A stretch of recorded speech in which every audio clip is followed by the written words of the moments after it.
બનાસકાંઠામાં જ્યાં થરાદ પોલીસે ઝડપી પાડ્યું લાખોનું ડ્રગ્સ, પંજાબના 2 શખ્સોની ડ્રગ્સ સાથે ધરપકડ કરવામાં આવી। ભારતમાલા રોડ પર વોતડાવ ગામ નજીકથી આ કાર ઝડપી પાડવામાં આવી છે। વાહન ચેકિંગ દરમિયાન ડ્રગ્સ ઝડપાયું છે।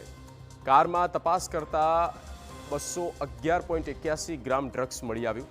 પોલીસે 10,59,000ની કિંમતનું ડ્રગ્સ જપ્ત કર્યું છે। કાર સહિત આશરે 13 લાખનો મુદ્દામાલ કબજે કરવામાં આવ્યો છે।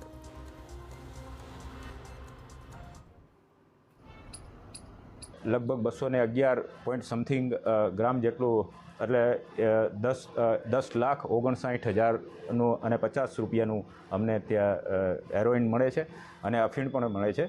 આ એના 2 આરોપીઓ છે। બંને આરોપીઓ પંજાબના વતની છે, પરંતુ અત્યારે હાલ મુંબઈ રહે છે અને આ પંજાબથી ડ્રગ્સ લઈ અને મુંબઈ પહોંચાડવાના હતા એવી અમને અત્યારે પ્રાથમિક અમે જે ઇન્ક્વાયરી કરી એમાં સાબિત થયેલું છે। અમદાવાદમાં